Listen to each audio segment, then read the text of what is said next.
Hello friends, welcome back to my YouTube channel Neeraj Singh classes. तो इसमें आज हम जानने वाले हैं जो आपकी वैकेंसीज आई हैं, गेस्ट टीचर की वैकेंसीज आई हैं। तो आपके पास काफ़ी अच्छा गोल्डन चांस है, क्योंकि जिस तरीके से इस टाइम लॉकडाउन, कोरोना, ये सब कोविड-19 चल रहा है, जॉब्स की काफ़ी यहाँ पे कमी देखी जा रही है। गवर्नमेंट जॉब कब निकले, कब वैकेंसीज आएंगी, जो ऑलरेडी वैकेंसीज निकली हुई है कब उसका एग्जाम होगा कुछ भी नहीं पता। तो आपके लिए बहुत अच्छा चांस मिला है। जिसके भी सब्जेक्ट्स हैं वो इसमें फिल कर सकते हैं। मैं इसमें आपको पूरी गाइडेंस दूंगी किस तरीके से आपको फॉर्म फिल करना होगा, कब से फॉर्म फिल किए जाएंगे और कब आपको किस तरीके से मेरिट बनेगी। मेरिट के लिए पूरी गाइडेंस मिलेगी। आपका कोई भी सब्जेक्ट है उसमें क्या क्या आपकी क्वालिफिकेशन है, क्या एलिजिबिलिटी क्राइटेरिया है, पूरा का पूरा वो हम इसमें देखेंगे। तो आपकी मेरिट से लेके आपके स्कूल अलॉटमेंट तक उसमें डॉक्यूमेंट वेरिफिकेशन में क्या क्या डॉक्यूमेंट्स चाहिए होते हैं, क्या क्या सावधानियां बरतनी होती हैं, और फॉर्म भरने के टाइम पे क्या क्या एक माइनर सी मिस्टेक, एक पॉइंट की मिस्टेक से आप सीधे के सीधे वहाँ से बाहर हो सकते हैं। तो इसी छोटी छोटी सी बातें जो हमें ध्यान रखनी है। तो सबसे पहले हम देखते हैं कि ये फॉर्म निकले हैं, किसके सब्जेक्ट निकले हैं, उसको हम देखेंगे। तो इसमें देखते हैं एक ड्राइंग पैनल के थ्रू निकाली गई। इसमें जो हम देखेंगे टीजीटी की वैकेंसीज जो है आपकी मैथ्स, साइंस और इंग्लिश के लिए आई है। तो ये जिनके पास टीजीटी में मैथ्स बनता है, जिनका साइंस बनता है, इंग्लिश बनता है, वो अप्लाई कर सकते हैं। इंग्लिश के लिए काफ़ी बच्चे दुविधा में होते हैं जो दिल्ली वाले, क्योंकि दिल्ली वालों के पास ग्रेजुएशन में 2 ईयर तक इंग्लिश होती है। बाकी जो यूपी वाले हैं उनके पास 3 ईयर तक इंग्लिश होती है। तो उनको काफ़ी कन्फ्यूज़न है कि हम भर सकते हैं टीजीटी इंग्लिश नहीं अप्लाई कर सकते हैं या नहीं कर सकते हैं। तो सारी की सारी आपकी प्रॉब्लम्स यहाँ पे सॉल्व की जाएंगी। पीजीटी, जैसे पीजीटी में इंग्लिश की भी आप देख सकते हैं सब्जेक्ट इंग्लिश की वैकेंसी आई है, मैथ्स की आई है, फिजिक्स की आई है, बायोलॉजी की आई है, केमिस्ट्री की आई है। उसके बाद ये देख सकते हैं आप कॉमर्स की आई है, इकोनॉमिक्स की यहाँ वैकेंसीज आई हैं। EVGC and special education teacher for engagement in the Delhi government schools. तो इस देख सकते हो ईवीजीसी की भी है, स्पेशल एजुकेशन यहाँ पे। अब अगर हम देखें तो इसी के बारे में आपको बताया गया है कि ऑनलाइन आपके फॉर्म इसमें आपको फिल करने हैं। जो इसमें फॉर्म जो आ जाएंगे ऑनलाइन आपको अप्लाई करना होगा। जो आपका एप्लीकेशन फॉर्म होता है उसमें एक एक पर्टिकुलर एक एक चीज़ बिल्कुल करेक्ट होनी चाहिए, जिससे कि आपको बाद में कोई भी प्रॉब्लम ना हो, क्योंकि वेरिफिकेशन के टाइम पे बहुत बच्चों को बाहर निकाला जाता है। बिल्कुल करेक्ट है ये। आप किसी भी अगर कोई भी ऐसा है उसे पूछेंगे भी तो यही आपको सुनने को मिलेगा। अगर आपकी मेरिट में भी अगर आपकी 23.56 मेरिट बनती है, अगर यहाँ पे आपने 6 लिख दिया है, अगर यहाँ पे 5 है, मतलब कुछ भी ज़रा सी माइनर सी मिस्टेक से आप मेरिट से बाहर निकल सकते हो।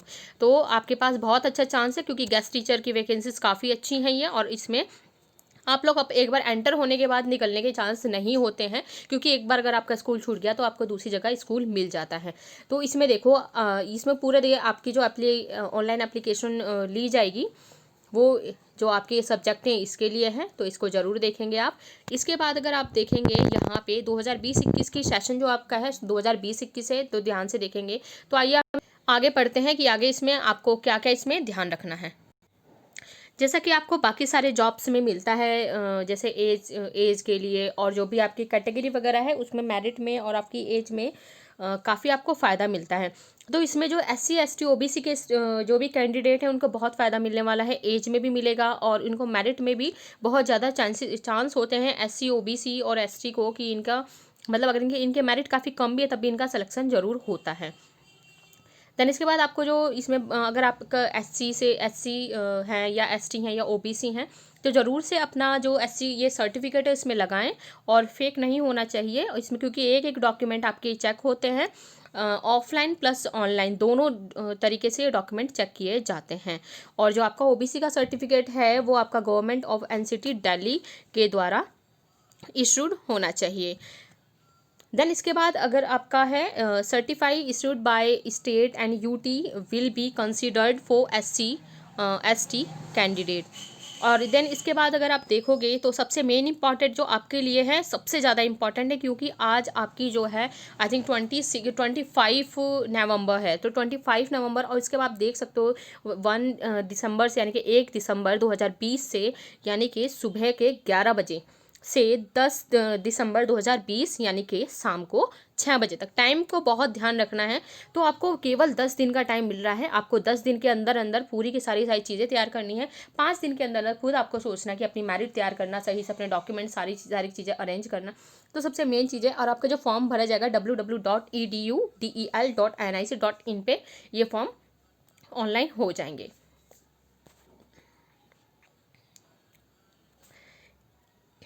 इसके बाद जो आपका है इसमें जो मेरिट जो दी जाएगी, इसमें SC ST की जो मेरिट, SC ST OBC की जो मेरिट इसमें दी जाती है, जो भी आपके एकेडमिक के स्कोर रहा हो, जो भी स्कोर रहा था आपके एकेडमिक का, उसके अकॉर्डिंग आपकी मेरिट प्रिपेयर की जाएगी और उसमें जो कैटेगरी वाइज है उनको उसमें मेंशन किया जाएगा कि उनको उनका बेनिफिट मिले।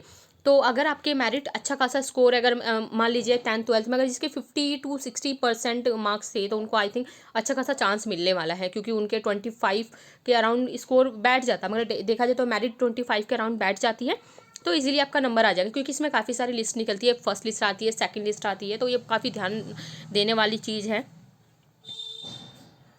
तो इसमें ये हो सकता है, जैसे इसमें यही लिखा हो कि जैसे ही कोई अगर परमानेंट टीचर आते हैं तो उसकी जगह पे जैसे आपको उस टाइम पे हटा दिया, रिलीव कर देंगे, रिलीव करने के बाद आपको थोड़ा सा टाइम मिलेगा, देन उसके बाद कहीं दूसरी जगह आपको स्कूल मिल जाएगा। इसके बाद अगर आपका कोई भी ऐसा बिहेवियर वगैरह होता है तो उसकी वजह से भी निकाला जा सकता है।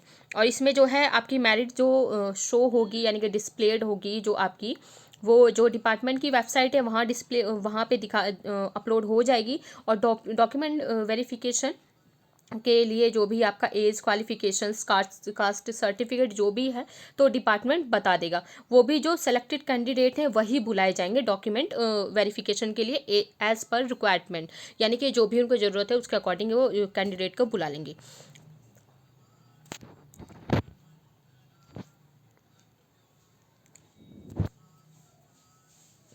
उसके बाद यह है कि जैसे ही अगर इसमें यही है आपका कि अगर कोई भी जिसको मान लीजिए आपको स्कूल मिल गया, मान लीजिए आपको जो स्कूल मिला है आपके घर से दूर है, अगर आप चाहो कि स्कूल को चेंज करवा लो तो इसमें वो नहीं होने वाला है।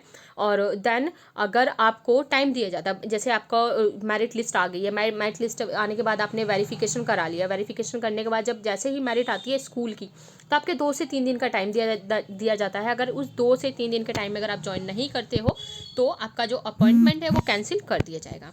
तो आई थिंक इतना आपको क्लियर होगा। देन इसके बाद हम चलते हैं जो आपके एप्लीकेशन लिए जाएंगे, इसकी जो पोस्ट हैं वो हम पढ़ लेते हैं एक बार डिटेल में।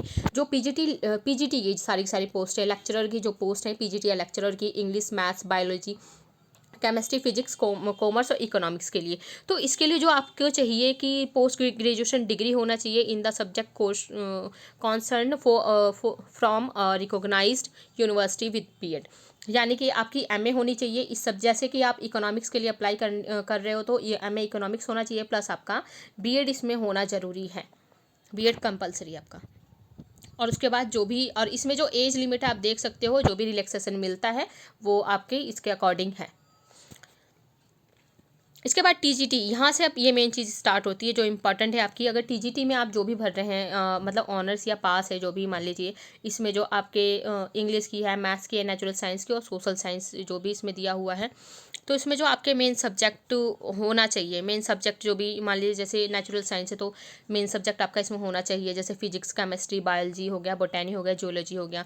और इसमें मिनिमम जो आपके मार्क्स होने चाहिए 45% होने चाहिए ग्रेजुएशन लेवल पे, इससे कम नहीं होना चाहिए, इससे कम वाले को अलाउ नहीं किया जाएगा। और जैसे कोई भी ऐसा कैंडिडेट जिसने पोस्ट ग्रेजुएशन की क्वालिफिकेशन कर रखी है वो भी इसमें लगा सकता है। और SC ST कैंडिडेट को जो भी है इसमें बेनिफिट मिलेगा। और TGT में आपका सीटेट भी होता है, तो सीटेट आपका क्लियर होना चाहिए, ये मस्ट है। और आपकी जो एज है वो उसमें TGT के लिए जो एज है 32 ईयर्स है, तो ये आपको क्लियर होना चाहिए। बाकी अगर आप SC ST OBC से बिलोंग करते हो तो आपको इसमें थोड़ा रिलैक्सेशन मिलेगा। देन इसके बाद TGT इंग्लिश है, TGT इंग्लिश में काफ़ी इंपॉर्टेंट है ये। TGT आपका मेन सब्जेक्ट होना चाहिए ग्रेजुएशन लेवल पे with one of the following subject, यानी कि इस सब्जेक्ट इनमें से कोई ना कोई सब्जेक्ट आपका होना चाहिए, history, pol science, economics, commerce, geography, agriculture, horticulture. I think आपको इतना क्लियर होगा। ऐसे ही आपका मैथ्स में है, मैथ्स में भी सेम है, मैथ्स में भी आपका मैथ्स में सब्जेक्ट होना चाहिए, उसके साथ आपके साथ ये सारे सब्जेक्ट इसमें होने चाहिए कोई ना कोई। TGT नेचुरल साइंस में भी आपको सीधे यही चीज़ है, इसमें आपका जो है मेन सब्जेक्ट होना चाहिए ग्रेजुएशन लेवल पे, उसके बाद ये सारे के सारे सब्जेक्ट जो हैं, और बाकी सेकेंड सब्जेक्ट जो है इसमें से कोई सा भी हो सकता है वो।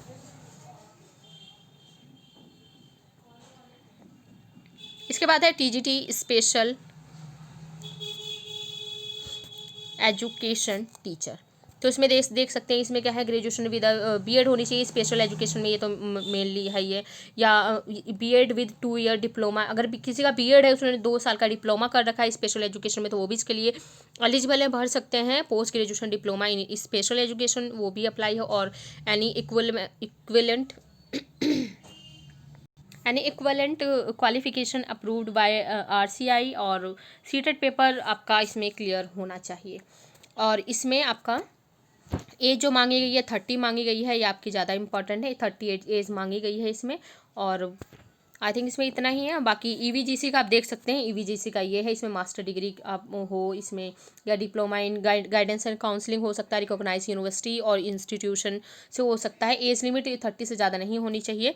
और कैंडिडेट जो इनके बारे में है ये जैसे widow, divorce woman in accordance with the instructions order issue government of India from time to time, तो इनके बारे में कुछ डिटेल दी गई है, आप देख सकते हैं। अब आगे देखते हैं हम सैलरी वगैरह के बारे में देख लेते हैं।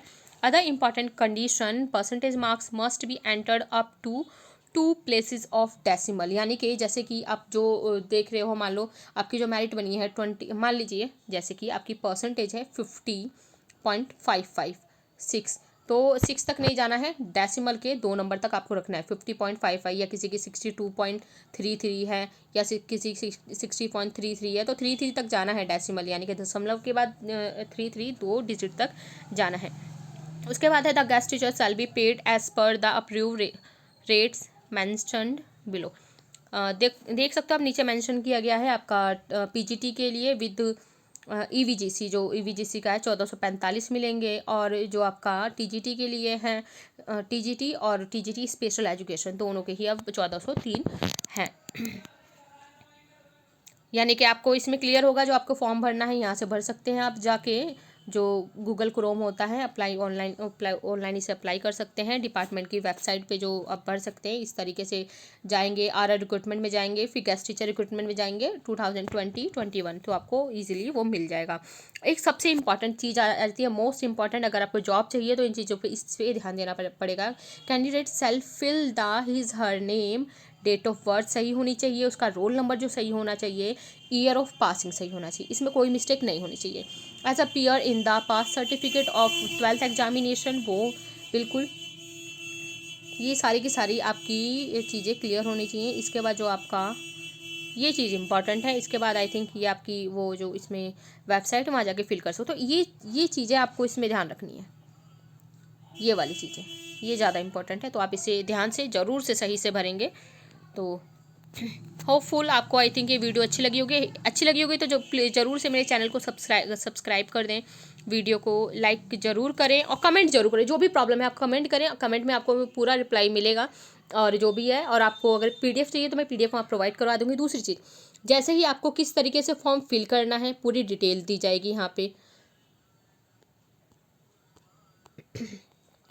जो भी आपको फॉर्म फिल करना है डिटेल मिलेगी, प्लस किस तरीके से आपकी इसमें मेरिट बनने वाली है वो पूरी डिटेल मिलेगी, और क्या क्या चीज़ें इसमें आपको ध्यान देना है वो भी डिटेल मिलेगी। आपके जो फॉर्म भरने में स्कूल पूछा जाता है उसमें कि आपको पर्टिकुलर किस एरिया का स्कूल चाहिए, जैसे आप नॉर्थ का स्कूल चाहिए, या नॉर्थ ईस्ट का स्कूल चाहिए, या आपको ईस्ट का स्कूल चाहिए, तो उसके हिसाब से आपको उसमें फिल करना होता है। तो अपने एड्रेस के अकॉर्डिंग जितना पास का आप भरेंगे उतनी जल्दी मिलेगा। और फिर प्लस मैं ये भी बताऊंगी कि किस कहाँ पे, जैसे ईस्ट या नॉर्थ ईस्ट, आपकी मेरिट के अकॉर्डिंग आपको कहाँ से भरना बहुत ज़्यादा सही होगा, क्योंकि जो नॉर्थ ईस्ट की मेरिट है बहुत हाई जाती है, नॉर्थ ईस्ट की मेरिट बहुत हाई जाती है, ईस्ट की मेरिट कम जाती है। जितना आप साउथ दिल्ली की तरफ जाएंगे वहाँ मेरिट कम जाती है, बट वहाँ से यहाँ तक अप डाउन करने में भी काफ़ी प्रॉब्लम होती है।